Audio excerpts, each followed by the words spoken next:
Welcome to Hugo Studio. Welcome to you. Magandang araw! Sa bidyong ito, ating tatalakayin ang mga halimbawa ng salawikain at ang mga kahulugan nito. Ano nga ba ang salawikain? Ito ay isang uri ng tradisyonal na kasabihan o kasaysayan na nagpapahayag ng karunungan, karanasan at aral. Karaniwan binubuo ito ng payak na salita o parilala na naglalaman ng kahulugan o mensahe. Ang mga salawikain ay karaniwang ginagamit upang magbigay gabay, magbigay aral o magpahayag ng mga prinsipyong moral o ethical. Number 1. Ang anumang agwat ay di mararating kung titingnan lamang at di lalakarin. Ang kasabihang ito ay nagpapahayag na kahit gaano kalaki ang pangarap mo, kahit gaano kalayo ang iyong mga mithiin, kailangan mong gumawa ng mga hakbang at gawin ang kinakailangang pagsusumikap upang makamit ito. Hindi sapat na titingnan mo lamang ang iyong pangarap ng malayo at asahang magkakatotoo ito ng mag-isa. Kailangan mong magtrabaho, magplano, at isakatuparan ng mga hakbang na kinakailangan upang makamit ang iyong mga pangarap. Ang kasabihang ito ay nagmumungkahi na ang aksyon at pagsusumikap ay mahalaga sa pag-abot ng ating mga pangarap.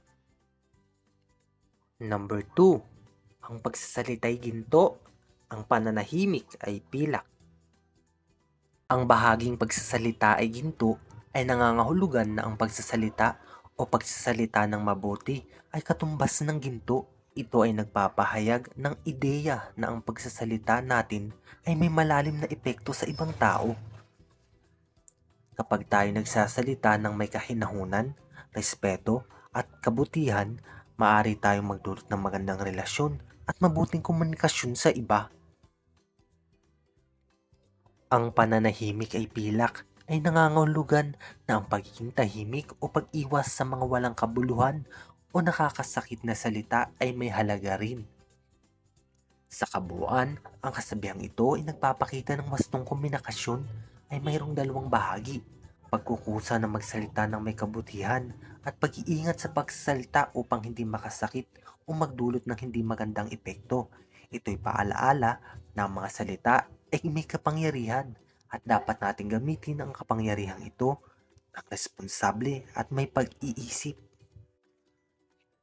Number 3. Walang humahakbang na matagumpay na hindi nauuna sa pag-aaral.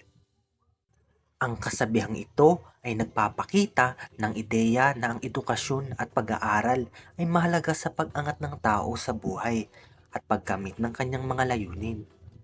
Ito'y paalaala na dapat tayo'y maging disiplinado at puspusan sa ating pag-aaral sapagkat ito ay isang pangunahing hakbang patungo sa tagumpay.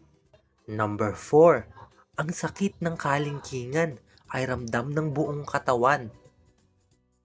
Ang pahayag na ito ay nagpapakita ng konsepto na ang emosyonal at mga karanasan, mga pangyayari sa buhay ng tao ay maaring magkaroon ng epekto sa pisikal na kalusugan at kagalingan ng isang tao. Ito ay isang uri ng idioma o pahayag na ginagamit upang bigyan ng diin ang koneksyon sa pagitan ng kaisipan, damdamin at katawan. Number 5. Ang pagkakasundo ay mahalaga kaysa sa yaman. Ito ay nagpapahayag ng ideya na mas mahalaga ang magandang ugnayan, kaligayahan at kasiyahan sa buhay kaysa sa material na yaman. Ito ay dahil ang magagandang relasyon ay nagdudulot ng kaligayahan, suporta at kaganapan na hindi kayang ibigay ng pera o kayamanan. Sa kabuuan, ito ay nagpapakita ng kahalagahan ng pagkakasundo at pagkakaroon ng masining na buhay kaysa sa pag-akumula ng mga kayamanan. Number 6. Magpakahaba-haba man ang prosesyon, sa simbahan pa rin ang tuloy. Ito ay nagpapahayag ng ideya na kahit gaano katagal o kahirap ang isang paglalakbay o proseso, ang mahalaga ay ang pagtutok sa layunin o mithiin. Ito ay isang paalala na ang determinasyon at pagmamahal sa layunin ay nagbibigay kahulugan sa anumang pagsisikap. At ang paghihirap o pagkaaksidente sa paglalakbay ay hindi dapat maging hadlang sa pagtungo sa hangarin. Number 7.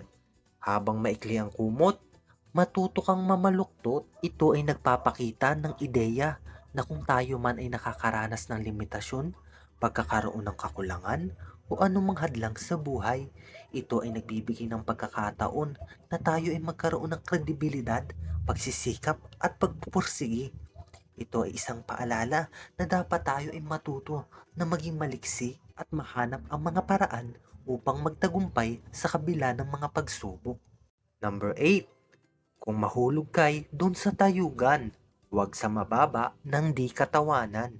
Ipinapakita sa pahayag na ito ang halaga ng pagiging maingat at mapanuri sa ating mga hakbang sa buhay upang maiwasan ang mga sitwasyon na maaring magdulot ng kahihiyan o pambabastos. Sa halip na tawanan o husgahan, mas mainam na maging maingat at magkaroon ng kaalaman sa mga desisyon na ginagawa natin.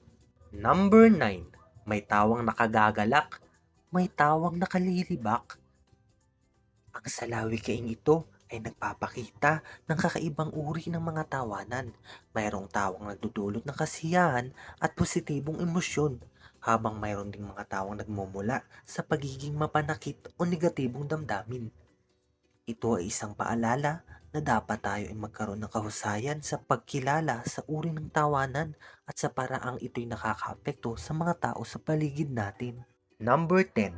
Itong may uling sa muka, uwak ang halimbawa. Uwak-uwak kung magwika bago uwak din sa kapwa. Ito ay nagpapakita ng ideya na hindi tapat o mapanlinlang na pamumuhay. Ito ay isang paalala tungkol sa masamang asal, panlilinlang, pang-aabuso sa ibang tao. Ang uling sa mukha ay sumisimbolo sa kadiliman o kasamaan, at ang uwak ay simbolo ng mapanlinlang na gawain. Pinapakita nito ang kahalagahan ng pagiging tapat at makatarungan sa mga relasyon sa ibang tao. Maraming salamat sa panonood. Huwag kalimutang mag-subscribe, i-like at i-click ang notification bell para sa mga updates sa mga bagong video natin. Para sa iba pang video, pindutin ang link sa ibaba o bisitahin ang ating channel playlist. Hanggang sa muli, salamat sa suporta.